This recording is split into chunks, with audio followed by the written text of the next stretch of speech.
अमेरिकाको पारित गर्न सक्थ्यो भने त उहिले पारित गरिसक्थ्यो नि, नसकेर हो नि त, पारित गर्न सकेन नि त। किनभने झन्डै 2/3 चाहिँ केपी ओलीको सरकार हुँदाखेरि पनि त पहल त भएको हो नि, तर किन पारित भएन? त्यसले गर्दाखेरि यो त्यति सहज विषय होइन। 62-63 पछि चाहिँ जसै नेपाली नागरिकलाई, नेपाली जनतालाई निर्णय गर्ने अधिकारबाट चाहिँ जब वञ्चित गरियो त्यसपछि चाहिँ त स्वाभाविक रूपमा त्यहाँनिर चाहिँ त्यो विदेशीको प्रभाव भनेको छ, त्यो हामीले भिजिबली देख्न सक्छौँ। 12 बुँदे सम्झौता हामीले गराइदिएको भनेर त हिजोका चाहिँ पूर्व अर्थमन्त्री एवं पूर्व चाहिँ भारतका राष्ट्रपति हैन, उनले अल जजिरामै बोलेको कुरा रेकर्डमै छ। त्यसले गर्दाखेरि चाहिँ नेपालमा विदेशीहरूको प्रभाव त देखियो नै। अमेरिकाको चाहिँ संसदले तपाईको चीन नीति पारित गरेको छ, टिबेट पोलिसी हैन। त्यो टिबेट पोलिसी पारित गर्दाखेरिमा चाहिँ त्यहाँनिर के देखिन्छ त भन्दाखेरि चाहिँ टिबेट चाहिँ स्वतन्त्र हो है भन्ने खालको चाहिँ उनीहरूको चाहिँ जुन नीति छ नि, त्यो स्वतन्त्र टिबेट बनाउनको लागि चाहिँ उनीहरूले चाहिँ हरसम्भव चाहिँ प्रयास गर्छन्। स्वतन्त्र तिब्बतको मुद्दामा जसरी ऊ अगाडि बढिरहेको छ त्यसले गर्दाखेरि नेपाललाई उले त्यो फोकल पोइन्ट बनाउन खोजेको भू राजनीतिले त्यस्तै देखाउँछ। नेपालको भू राजनीतिक अवस्थितिले गर्दाखेरि चाहिँ तिब्बतलाई चाहिँ घेर्नको लागि नेपाल सबभन्दा उपयुक्त भूमि हुन्छ। त्यसले गर्दाखेरि चाहिँ त्यो एउटा चाहिँ उसको भित्री आशय चाहिँ हुन सक्छ, एक नेपाल भूमि चाहिँ महत्त्वका साथ हेरिनुमा चाहिँ। किन भन्दाखेरि 1949 मै हो Nepal is the cockpit of Asia भनेर भने कि एसियालाई हेर्नको लागि नेपालको भूमि चाहिँ त्यति चाहिँ महत्त्वपूर्ण छ भन्ने कुराहरू त उनीहरू आजभन्दा चाहिँ 70 वर्ष अगाडि नै चाहिँ घोषित रूपमा गरेका कुराहरू। त्यो भएको कारणले गर्दाखेरि नेपाल इन्ट्रेस्ट भन्दा पनि अमेरिकाको नेपाल इन्ट्रेस्ट भन्दा नि नेपाल भूमिलाई प्रयोग गरेर चाहिँ उसको चाहिँ जुन एउटा चाहिँ विश्वको चाहिँ आधिपत्यता जमाइरहेको थियो त्यो आधिपत्यतालाई कायम गर्न सकिन्छ र उदाउँदै गरेका शक्तिलाई कुनै न कुनै रूपमा चाहिँ रोक्न सकिन्छ भन्ने खालको चाहिँ उसको जुन बुझाइ हो त्यो गलत बुझाइ होइन। यो सबैलाई हेर्दाखेरि चाहिँ वास्तवमा चाहिँ यो एउटा चीनलाई घेर्नको लागि हो भन्ने कुरा चाहिँ सहजै बुझ्न सकिन्छ। तर अब त्यो चीनलाई घेर्नलाई पनि त्यति सहज छैन, किनभने बाइपोलर वर्ल्डमा चाहिँ मल्टिपोलर वर्ल्डमा चाहिँ अब अमेरिकाले आफूले चाहे अनुसारको चाहिँ सबै कुराहरू चाहिँ निर्णय गर्न सक्दैन।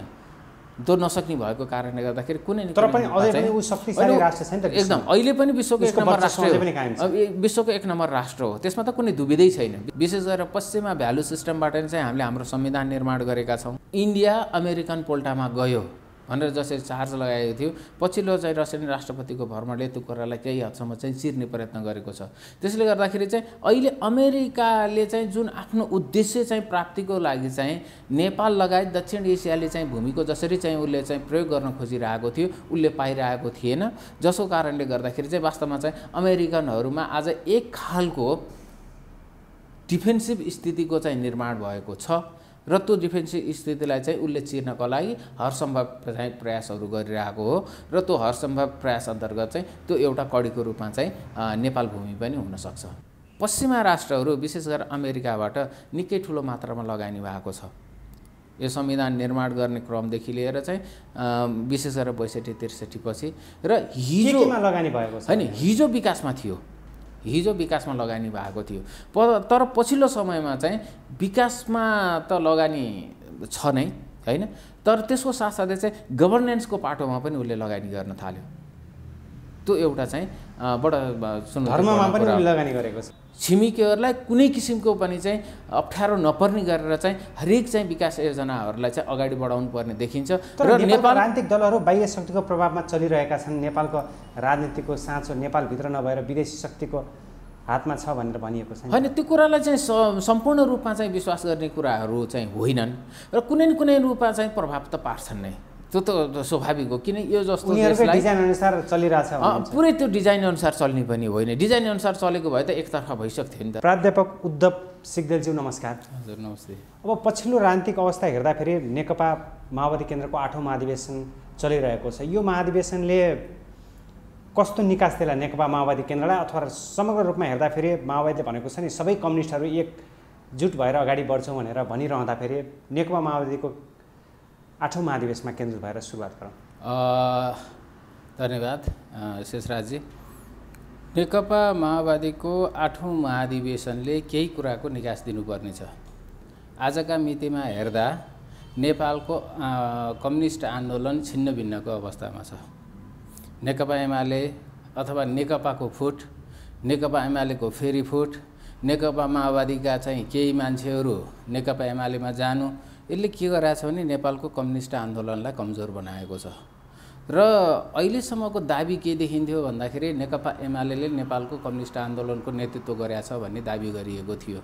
तर त्यो दाबी सँगसँगै आज नेकपा एमालेको वैचारिक स्थितिलाई हेर्दाखेरि चाहिँ कतातिर जाने भन्ने निश्चितता त देखिँदैन। जस्तो पूर्व प्रधानमन्त्री नेकपा एमालेका अध्यक्ष केपी शर्मा ओलीको बोलीलाई हेर्दाखेरि के पाइन्छ त भन्दाखेरि चाहिँ उहाँको बोलीमा स्थिरता छैन। कहिलेकाहीँ राइटिस्ट दक्षिणपन्थका कुरा गर्नुहुन्छ, कहिले चाहिँ एकदमै चाहिँ लेफ्टिस्टका कुराहरू गर्नुहुन्छ हैन। अनि त्यसले गर्दाखेरि उहाँको चाहिँ जुन सैद्धान्तिक अडान चाहिँ स्पष्टता नभएको कारणले गर्दाखेरि चाहिँ वास्तवमै नेकपा माओवादीको जुन यो सम्मेलन छ त्यो सम्मेलनले नेपालको कम्युनिस्ट आन्दोलन चाहिँ वैचारिक रूपमा कता जाने भन्ने कुराको चाहिँ निर्धारण गर्ने भएकोले चाहिँ वास्तवमा नेकपा माओवादीको यो जुन चाहिँ सम्मेलन छ, यो जुन अधिवेशन छ, यो सम्मेलनबाट अधिवेशनमा परिणत भएको छ, यो अधिवेशनले वास्तवमा केही कम्युनिस्ट आन्दोलनलाई कुन दिशामा लिएर जाने र कसरी चाहिँ कम्युनिस्ट घटकहरू विशेष गरेर चाहिँ वामपन्थीहरू बिचको एकतालाई चाहिँ कसरी मजबुत गराउने भन्नेतिर नै चाहिँ केन्द्रित हुन्छ। त्यो भएकोले चाहिँ यो अधिवेशन वास्तवमा चाहिँ अत्यन्त महत्त्वपूर्ण छ र अधिवेशन हेर्दै जाँदाखेरिमा चाहिँ आजदेखि बन्द सत्र गर्ने भनेर भनिरहेको छ। त्यो बन्द सत्रमा पक्कै पनि वैचारिक पाटोमा, साङ्गठनिक पाटोमा, त्यसपछि त्यति मात्र नभएर कम्युनिस्ट आन्दोलनलाई मजबुत गराउनका लागि सहकार्यको बाटोमा कस्तो खालको नीति लिन्छ त्यो नीति लिने चाहिँ कुराले नै भविष्यको माओवादीको पार्टीको चाहिँ भविष्यलाई चाहिँ त्यसले निर्धारण गर्छ जस्तो चाहिँ लाग्छ। अब कम्युनिस्टहरू एक हुनै सक्दैनन् भन्ने दृष्टान्त माओवादी र एमालेको पछिल्लो गतिविधि हेर्दाखेरि थाहा हुन्छ। होइन, एक हुन सक्दैनन् भन्ने कुरा चाहिँ त हुँदैन।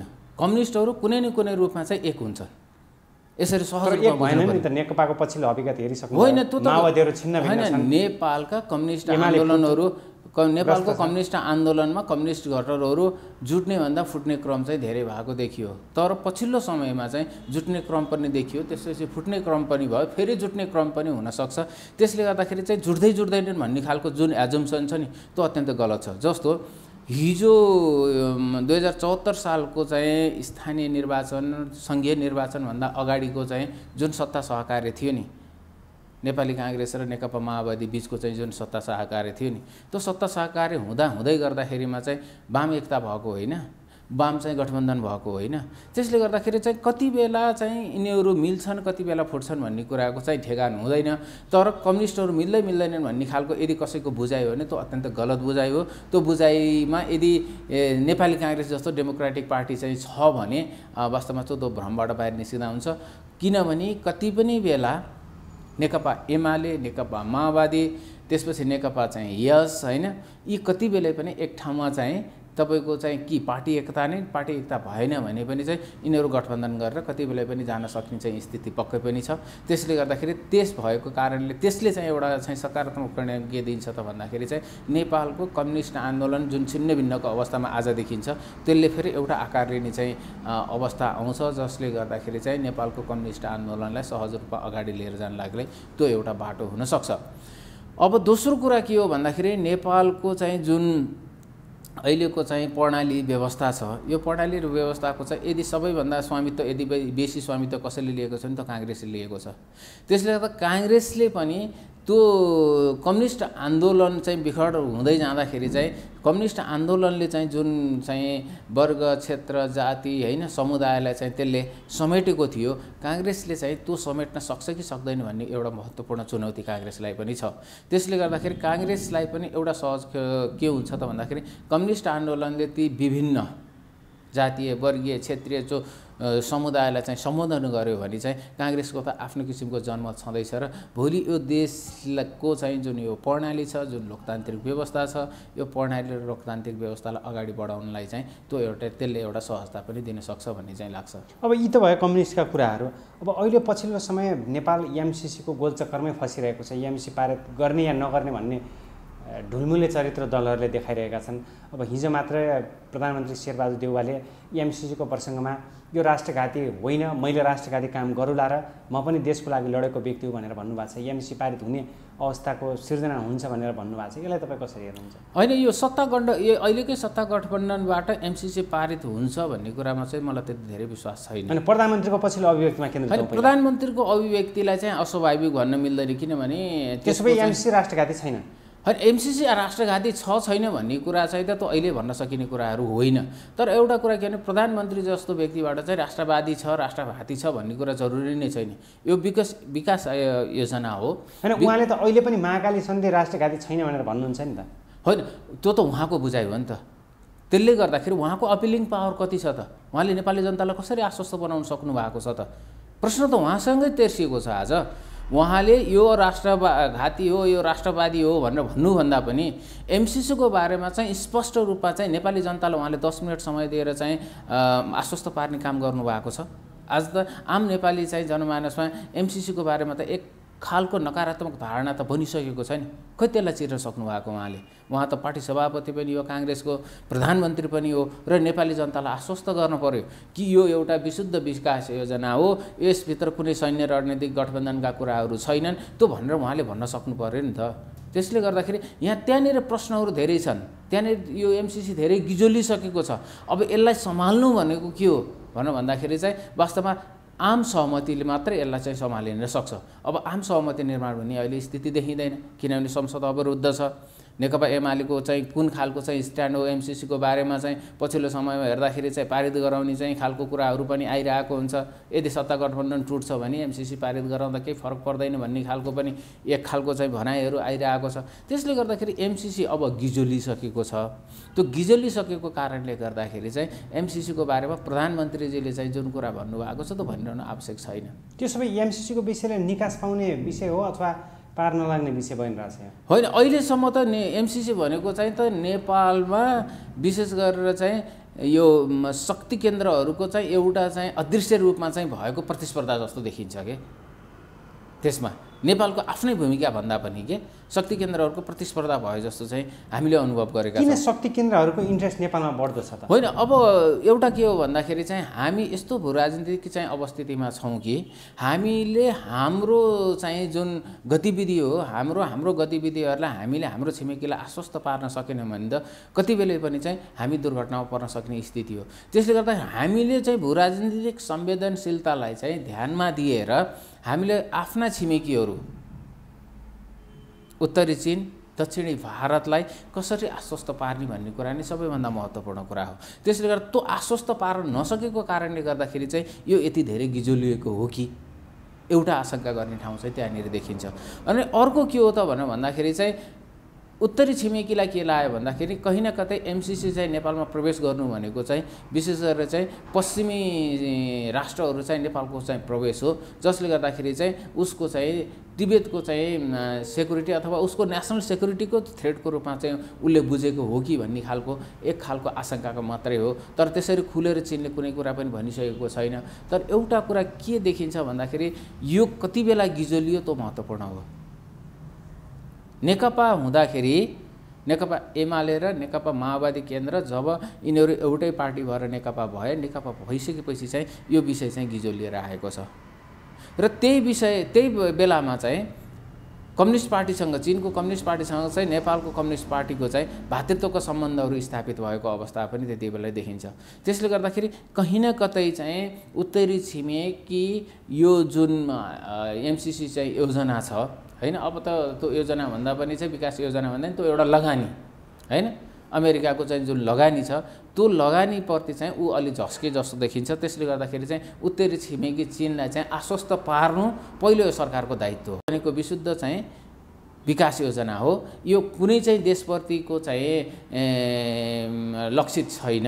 हाम्रो भूमि कुनै पनि हाम्रा छिमेकीका विरुद्धमा प्रयोग हुने छैन भनेर चाहिँ त्यो आश्वस्त पार्ने काम चाहिँ सरकारको, त्यो सरकारले त्यो पाटोमा चाहिँ काम गर्न सकिरहेको चाहिँ पक्कै पनि छैन। पेसिफिक स्ट्र्याटेजी अन्तर्गत आएको परियोजना हो भनेर भनिएको छ। यसले गर्दाखेरि चीन सशङ्कित त स्वाभाविक रूपले भइरहेछ। त्यसले चीनलाई कतिको प्रभाव पार्छ यदि एमसिसी पारित हुने वातावरण बन्यो भने? होइन, अब चीनलाई त प्रभाव पार्छ नै।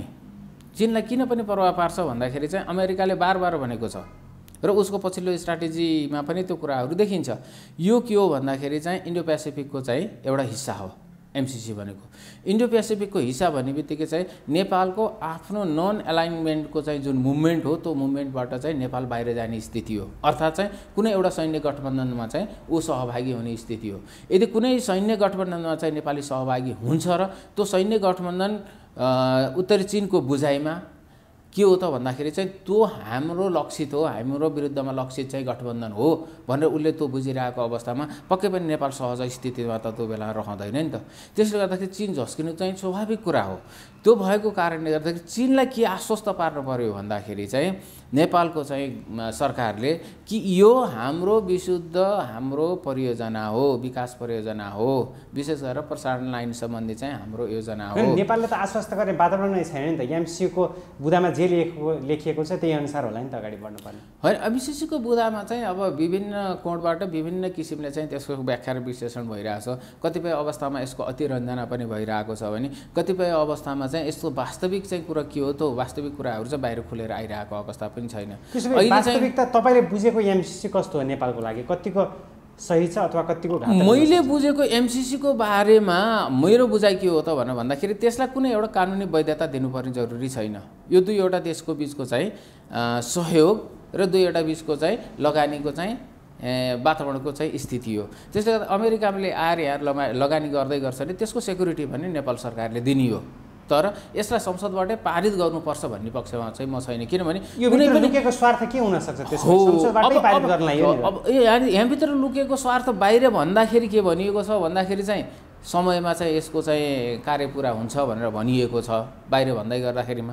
तर त्यहाँभित्रका चाहिँ केही त्यस्ता चाहिँ प्रावधानहरू छन् जुन प्रावधानहरूले गर्दाखेरि चाहिँ यसले चाहिँ कहीँ न कतै चाहिँ नेपालको चाहिँ आन्तरिक चाहिँ जुन मामला छ त्यो आन्तरिक मामलामा चाहिँ विशेष गरेर पश्चिमी राष्ट्रहरूको चाहिँ एउटा खुला रूपमा चाहिँ हस्तक्षेप हुने हो कि भन्ने खालको चाहिँ स्थिति चाहिँ पक्कै पनि त्यसले निर्माण गरेको चाहिँ देखिन्छ। तर त्यति भन्दै गर्दाखेरिमा पनि उनीहरू भनेको कानुनमा बाँधिने हुन्, अमेरिकाहरू भनेको कानुनमा खेल्ने हुन् के।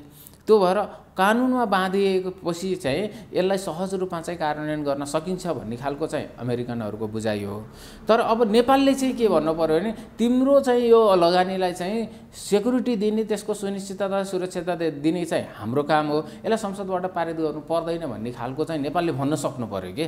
तर अमेरिकाले जुनसुकै हिसाबमा पनि यही अवस्थामा पारित गर्ने पक्षमा छैन त, संशोधन भन्ने पुरै छैन अहिले त। होइन, अब यो असहज विषय बनिसकेको छ। असहज विषय बनेकोले चाहिँ यसलाई चाहिँ खुला रूपमा चाहिँ बहसमा लिएर आउनु पर्यो कि यो कारणले गर्दाखेरि जस्तो भनौँ न जतिले चाहिँ एमसिसीको बारेमा टिका टिप्पणी गरेको छ नि यो राष्ट्रघाती छ, यो चाहिँ सैन्य रणनीति अन्तर्गतको एउटा चाहिँ पाटो हो भनेर चाहिँ जसले भनेको छ नि उनीहरूलाई सरकारले जवाफ दिनु पर्यो नि त। सरकारले कुनै एमबिसीलाई अथवा अमेरिकन सरकारलाई चाहिँ यो नेपालको राष्ट्रहित अनुकूल छ कि छैन भनेर सोध्ने प्रश्नै होइन के। हाम्रो अनुकूल छ कि छैन, हाम्रो हित अनुकूल छ कि छैन भनेर चाहिँ त्यसको एसेसमेन्ट हामीले नै गर्ने हो। त्यो भएको कारणले गर्दाखेरि यसबारेमा चाहिँ जति पर्याप्त बहस हुनुपर्ने थियो त्यो पर्याप्त बहस भएन, एकतर्फा मात्रै बहस भयो भन्छु म। किन भन्दाखेरि यसको चाहिँ विपक्षमा बहस धेरै भयो, यसको चाहिँ पक्षमा चाहिँ बहस गर्नेहरूले पनि चाहिँ स्पष्टका साथ आफ्नो चाहिँ दृष्टिकोणहरू राख्न सकेको अवस्था चाहिँ होइन। त्यसले गर्दाखेरि यसको बारेमा चाहिँ स्पष्ट बहसको चाहिँ अझै पनि खाँचो छ र दुवै पक्ष एकै ठाउँमा बसेर चाहिँ यसको चाहिँ यदि साँच्चै नै त्यस्ता विवादित चाहिँ विषयहरू छन्, विवादित चाहिँ मुद्दाहरू छन् त्यहाँ भने चाहिँ त त्यसलाई निरूपण पनि गर्नु नेपाल सरकारको दायित्व हो। अब ठ्याक्क अहिलेको परिस्थितिमा नेपालमा विदेशीहरूको प्रभाव जुन हिसाबले बढिरहेको छ त्यसले नेपाललाई कतातिर लाँदैछ अथवा नेपाल पराधीन हुँदै गएको हो? होइन, अब नेपालीको विदेशको प्रभाव अहिले पछिल्लो समयमा मात्रै होइन, यो 62-63 पछि चाहिँ खुला रूपमा देखिएको हो। उनीहरू के चाहन्छन् नेपालमा, उनीहरूको डिजाइन के हो? अब यस्तो यो के हो भन्दाखेरि अहिलेको चाहिँ विश्व चाहिँ जुन राजनीति चाहिँ बहुध्रुवमा चाहिँ गइरहेको छ नि, बहुध्रुवबाट हिजोको जस्तै जुन अमेरिकाको चाहिँ करिब 30 वर्ष भनौँ 1990s देखि चाहिँ 2020 सम्ममा चाहिँ एक छत्र चाहिँ उसको चाहिँ जुन विश्वमा चाहिँ आधिपत्य थियो नि त्यो आधिपत्यलाई चाहिँ पुनः कायम गर्न सकिन्छ कि भनेर चाहिँ उसले चाहिँ वास्तवमा चाहिँ त्यो गर्नु स्वाभाविक पनि हो। हैन। अमेरिकाले चाहिँ आफ्नो आधिपत्यलाई कायम राख्नको लागि चाहिँ कुनै चाहिँ त्यसलाई चाहिँ कसैले यदि चुनौती दिन्छ नि त्यो चुनौती दिने कुरालाई चाहिँ उसले सकेसम्म चाहिँ रोक्नतिर जाने हो। त्यसको कडीको रूपमा चाहिँ यो एउटा हुन सक्ला। र अनि अर्को महत्त्वपूर्ण कुरा के हो त भन्दाखेरि चाहिँ कि ओपन सोसाइटीको लागि चाहिँ चीन खतरा हो भनेर जर्ज सोरसदेखि लिएर सबै कुरा सबैले त त्यहाँनिर बोलेकै अवस्था छ नि त। त्यसले गर्दाखेरि त्यहाँनिर ती बोल्दै गर्ने र त्यसपछि अमेरिकाको चाहिँ इन्डो पेसिफिक चाहिँ जुन रणनीति यसो एक नम्बर राष्ट्र हो। तर एक नम्बर राष्ट्र हुँदै गर्दाखेरिमा चाहिँ अहिलेको चाहिँ जुन खुला समाज भयो त्यसपछि गएर चाहिँ अहिलेको चाहिँ जुन विश्वको चाहिँ चर्को चाहिँ ध्रुवीकरण भयो र यो विश्वको चर्को ध्रुवीकरणले चाहिँ के गराइरहेको छ भन्दाखेरि अमेरिकाको हिजो जुन खालको प्रभुत्व थियो त्यो प्रभुत्वमा चाहिँ कमी चाहिँ पक्कै पनि आएको हो। होइन, नेपालको बाटो प्रयोग गरेर चीनलाई घेर्नको लागि उसले भूमिका खेल्दै हो अमेरिकाले अहिले? कहीँ न कतै त्यस्तो देखिन्छ, कहीँ न कतै त्यस्तो देखिन्छ। त्यो त हामीले पुरै अमेरिकन भ्यालुज विशेष गरेर पश्चिमा भ्यालु सिस्टमबाट चाहिँ हामीले हाम्रो संविधान निर्माण गरेका छौँ हैन। हाम्रो चाहिँ भएभरका चाहिँ जति पनि इन्स्टिट्युसन्सहरू छन् ती इन्स्टिट्युसन्सहरू त्यही चाहिँ भ्यालु सिस्टमबाट आइरहेको छ भने चाहिँ त उसले अनि जुन भ्यालु सिस्टम चाहिँ उसले चाहिँ विश्वभर चाहिँ पुर्याएको छ आज वास्तवमा त्यो भ्यालु सिस्टममाथि आएको चुनौती पनि हो। यहाँले चाहिँ सामान्य अहिले पछिल्लो रसियन राष्ट्रपतिको इन्डियाको भ्रमणबाट पनि चाहिँ हामीले के अनुमान लगाउन सक्छौँ त भनेर भन्दाखेरि चाहिँ अन्तर्राष्ट्रिय चाहिँ राजनीतिमा चाहिँ निकै नै ठुलो तनाव आइसकेको छ, जसको कारणले गर्दाखेरि चाहिँ रसियाले चाहिँ आएर इन्डिया भिजिट गर्नुपर्ने पर्यो र इन्डियालाई चाहिँ जसरी चाहिँ चार्ज लगाइएको थियो। भनेपछि अमेरिका र चीनको जुन हिसाबले बढ्दो प्रभाव नेपालमा छ त्यो सफल भयो भने नेपाल कहीँ कतै प्रयोगशाला बन्छ, गृहभूमि बन्छ भनेर एक किसिमको अड्कलबाजी पनि गरिएको छ नि, यसलाई कसरी हेर्नुहुन्छ? होइन, अब यसरी नै जबरजस्ती चाहिँ नेपालका राजनीतिक दलहरूले चाहिँ अब खुला रूपमा चाहिँ बहस गर्नु पर्यो के।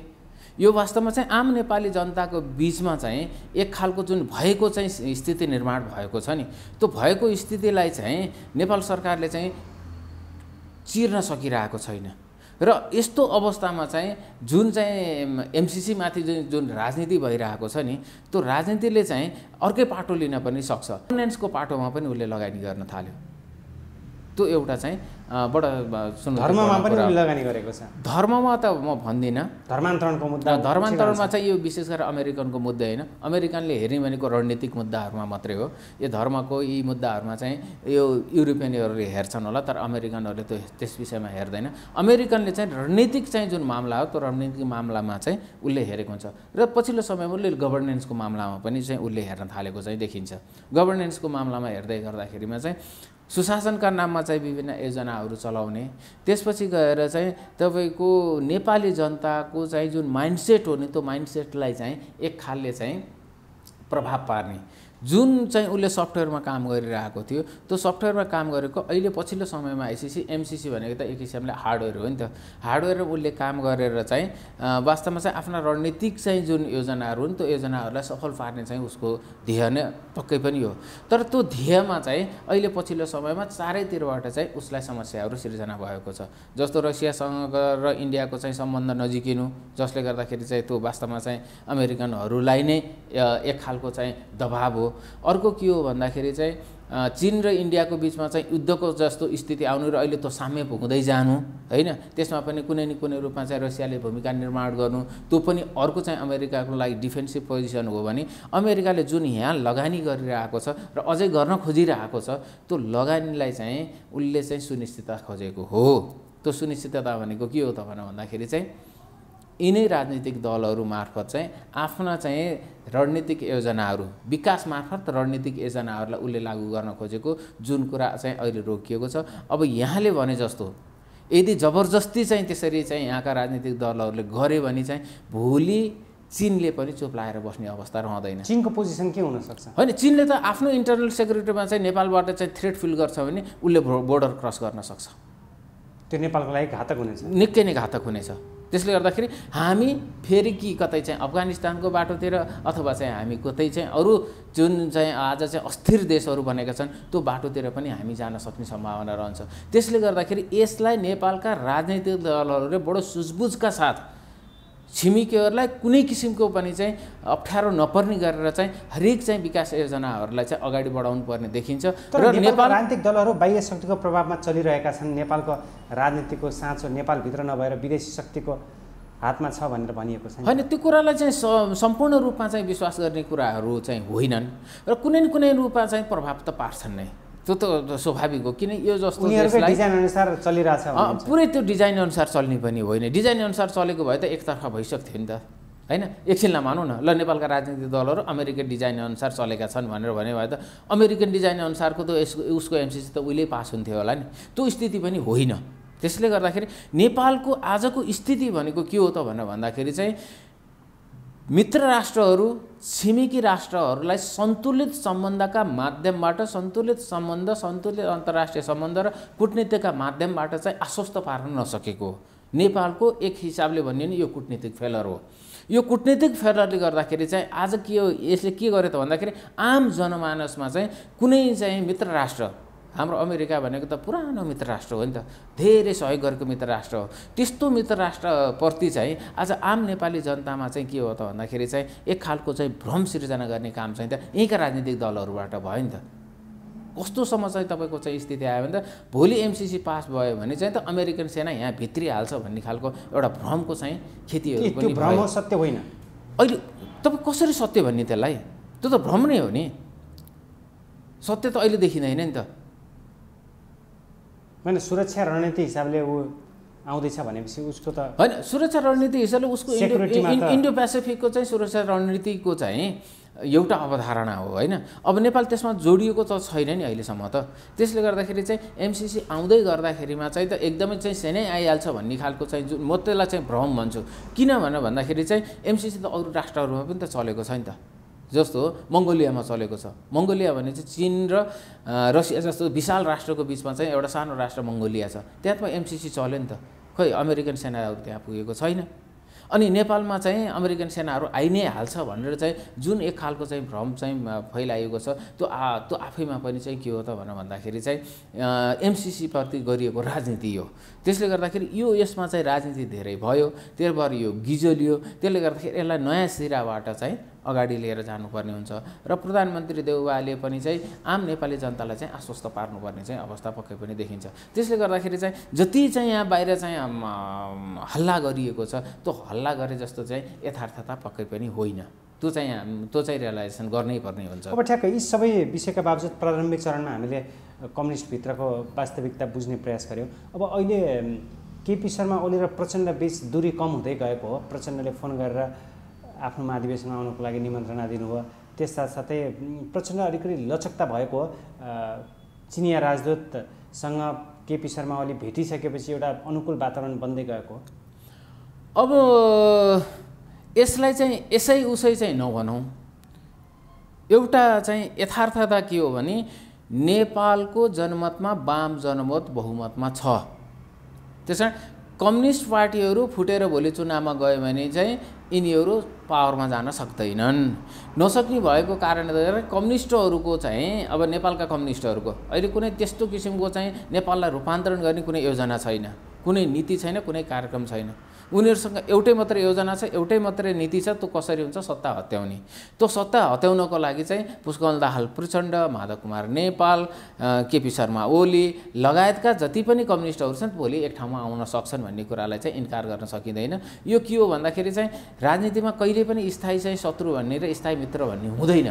त्यसले गर्दाखेरि कम्युनिस्ट पार्टीले त्यसलाई राम्रोसँग बुझेका छन् र भोलि केपी शर्मा ओली, पुष्पकमल दाहाल प्रचण्ड, माधव कुमार नेपाल, उपेन्द्र यादव, बाबुराम भट्टराई सबैको बारेमा चाहिँ एक खालको सहकार्य भयो भने पनि अनौठो मान्नु पर्दैन। त्यसले गर्दाखेरि सम्बन्ध सुधार चाहिँ हुँदै गइरहेको चाहिँ त्यो पक्कै पनि चाहिँ देखिन्छ। त्यसले गर्दाखेरि भोलि केपी ओली र चाहिँ प्रचण्डको बिचमा चाहिँ सत्ता गठबन्धनलाई लिएर अथवा चाहिँ सत्ता सहकार्यको लागि चाहिँ भोलि चुनावी चाहिँ गठबन्धन गरेर जान सक्ने स्थिति पनि हुन्छ। त्यसले गर्दाखेरि अब चुनावी वर्ष हो यो चुनावी वर्षमा चाहिँ हरेक खालका चाहिँ समीकरणहरू जोडतोडहरू सबै हुन सक्छन् र त्यो नजिकको सम्बन्ध चाहिँ पक्कै पनि भएको हो।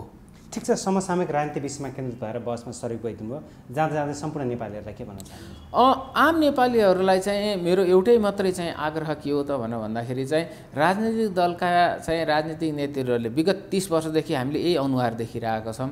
यिनीहरू कतिपय अवस्थामा चाहिँ प्रोपोगन्डा गर्छन्, कतिपय अवस्थामा भ्रम छर्ने कामहरू पनि गर्छन्। वास्तवमा चाहिँ आम नेपालीले चाहिँ अब के बुझ्नु पर्यो त भनेर भन्दाखेरि चाहिँ अहिलेको राजनीतिक नेतृत्वबाट नेपाललाई चाहिँ ट्रान्सफर्मेसन गर्ने प्रोसेसमा अगाडि जान सक्दैन। त्यो भएको कारणले नेपाली जनताहरू चाहिँ अब आफै नै चाहिँ अब जनताबाट चाहिँ नागरिक भएर चाहिँ कम्तीमा पनि चाहिँ नागरिक दायित्व पुरा गरौँ, जसले गर्दाखेरि यो देशलाई चाहिँ विभिन्न कोणबाट चाहिँ जुन खालको चाहिँ आक्रमणहरू भइरहेको छ त्यो आक्रमणलाई प्रतिवाद गर्नको लागि आफै सक्षम हौँ, आफै बुझौँ र अगाडि बढौँ र आम नेपाली जनताको आफ्नो तागतलाई चिनौँ भन्ने कुरा चाहिँ आग्रह गर्छु। हस्, समय र विचारको लागि हार्दिक आभार। यहाँलाई पनि धेरै धेरै धन्यवाद।